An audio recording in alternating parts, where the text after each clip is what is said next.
Астана қаласында жақын арада іске қосылатын паркомат.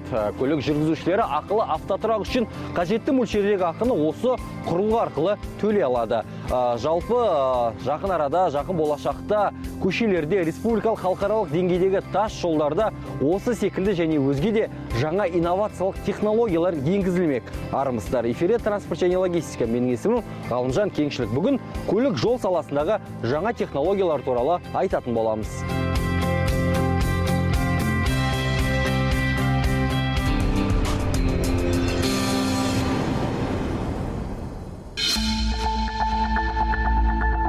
Жолдар мемлекет инфрақұрылымның ең маңызды элементтерінің бірі.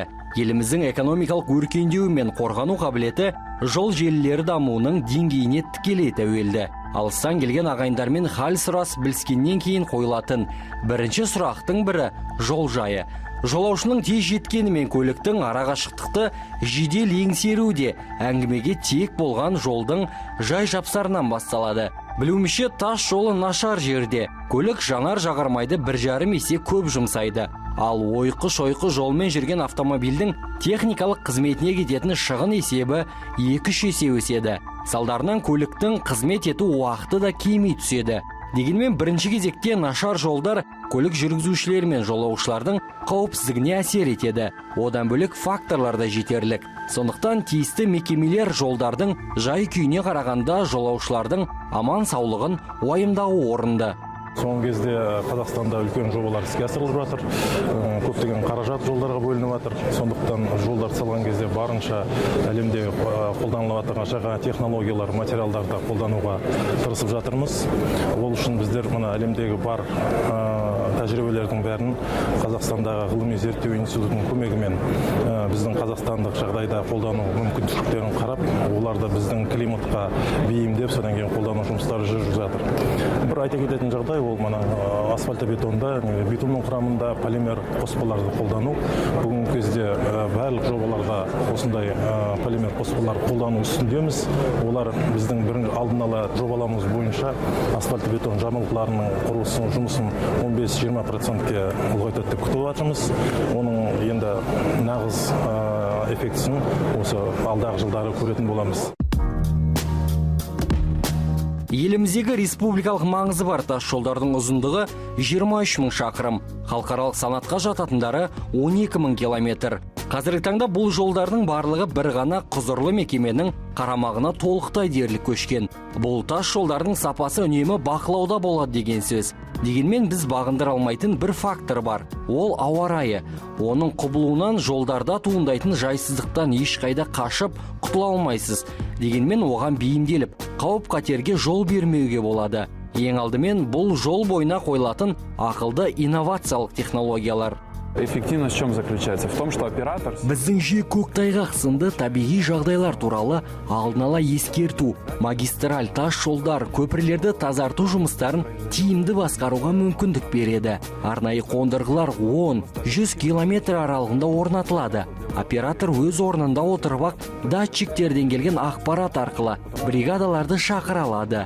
Бұл бірінші кезекте уақыт үнемдейді. Себебі қазіргі таңда жұмыс бригадалары жол бойындағы тазалау жұмыстарын жүйелі түрде жүргізеді.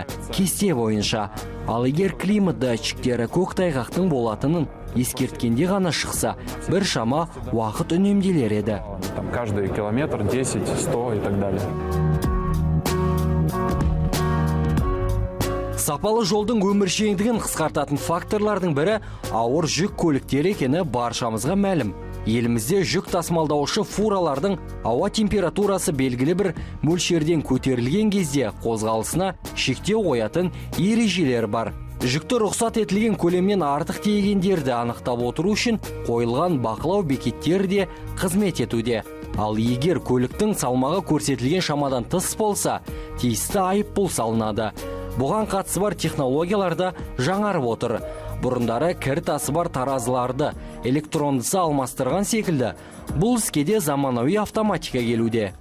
Пункт скоростного весового контроля монтируется. Салмақ өлшеу бекеті трасса төсеміне орнатылады, дегенмен оны орнатуда бірнеше өзекті мәселелер бар. Сканермен қамтамасыз етілген арканы монтаждау, көліктің мемлекеттік нөмірін анықтайтын камераны орнату, барлық құрылғылардың қауіпсіздігіне қарайтын күзет орнын жасау, ал стационарлық бекетті орнату күрделірек. Жол жабынына қойылатын ерекше талаптар бар. Өйткені көліктің салмағын өлшеген кезде өзгеріс болмау керек. Жалпы стационарлы салмақ өлшеу бекетін орнату жұмыстары 30 күн уақыт алады. Қазақстанда біз ұсынып жатқан бекеттер әлі жоқ. Компания тоже хочет участвовать именно в этом. Тиісті салмақ өлшегіш аркалардан бөлек, инновациялық технологияларға жауапты мамандар бұл мәселеге қатысты мобильді шешімде ұсынып отыр. Елестетіңіздер, полиция қызметкерлері жоғарыда айтылған аркалар орнатылмаған жолмен жүріп келе жатқан жүк көлігін тоқтатып, дөңгелекті зертхананың көмегімен көліктің салмағын өлшей алады. Представляем эту машину, которая может ездить по городу. Бұл дербес қозғалмалы зертхана бекеті. Аталмыш зертхана жол үстіндегі кез келген жүк көлігін тоқтатып, салмағын өлшей алады. Қозғалмалы зертхана барлық қажетті құралдармен жабдықталған. Жүргізушілер мен мамандар үшін ыңғайлық та қарастырылған. Генератор, ауа баптағышы, жылытқыш құрылғылар бар. Кешкі немесе түнгі уақытта жұмыс істеуге мүмкіндік беретін арнайы жарық шамдармен де қамтамасыз етілген. Егер жүк көлігінің жүргізушісі заңды бұзған болса, арнайы принтер арқылы анықтама шығарылып, соның негізінде айыппұл салуға болады. Есть мачта освещения. Көліктердің саны жылдан жылға өсіп жатыр. Қазірдің өзінде кез келген облыс орталығында кішігірім кептелістер болады. Ал Алматы мен Астанадағы жағдайды айтпаса да түсінікті. Жанармайын үнемдемейтін, бақыламайтын көлік жүргізушісі жоқта шығар. Әсіресе кептеліс уақытында. Ал мекеме басшылары қызметтік көліктердің тиісті бағдар бойынша ғана жүргенін қалайды. Мұндай көлік иелері үшін өнертапқыштар жаңа қондырғы ойлап тауыпты. Бұл көлік құралдарын бақылау жүйесі. Аталған қондырғыны орнатып, жанармайдың шығыны мен тәулік бойы жүріп өткен қашықтықты үнемі бақылап отыруға болады. Оборудование достаточно защищено от климатических. Құрылғы өзгелеріне қарағанда экономикалық тұрғыдан тиімді. Қондырғы сыртқы климаттық әсерлерден қорғалған. Вандализмге қарсы қорапшалар да бар. 600 вольтқа дейінгі электр энергиясының ауытқуына да төзімді. До 600 вольт.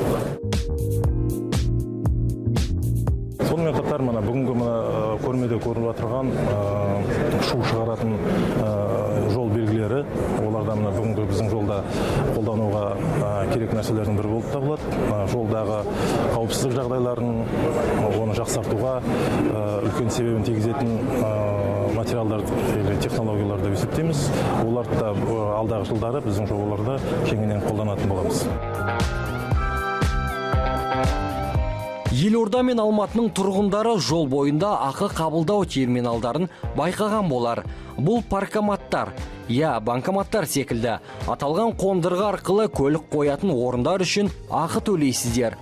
Бас қаланың климаттық жағдайын ескерсек, бұл паркоматтар -40 градустық аяздарға шыдауы тиіс. Ал Алматыда керісінше ыстыққа төзімді болуы керек. Паркоматы нового поколения, которые на международном. Жаңа үлгідегі паркоматтар әлемдік жол индустриясы саласында көш бастаушы. Қала ішінде жұмыс істеу үшін қақаған аязға шыдайтын функциясы қосылған. Одан бөлек бөгде адамдар қиратып кетпес үшін соққыға қарсы жабынмен қамтамасыз етілген. Қондырғы күн батареяларынан қуат алады. Төлем банк карталары, касса 24 терминалдары веб-сайт арқылы жүргізіледі. Бірақ қағаз ақша әзірге қабылданбайды. Тек тиындар ғана. Ол банк карталармен жұмыс істейтіндіктен антискриминг жүйесімен жабдықталған. Яғни карта мәліметтерін заңсыз түрде алуға болмайды. Уже прошли практику. Жөндеу жұмыстарының сапасы, жолдарды күтіп ұстау, тас жол төсемін бұзатын ауыр жүк көліктерінің көптігі сала мамандарының жиі қозғайтын мәселелері. Мұнда басқару құрылымы мен заңнаманың жетілдірілмегендігі сынды біршама өзекті мәселелерді де инновациялық жаңа технологияларды енгізумен шешуге болатынына күмән жоқ. Мүмкін аталған технологиялардың арқасында жақын болашақта жол көлік оқиғаларының да саны азайып, мүлде болмайтын уақытқа да жетерміз.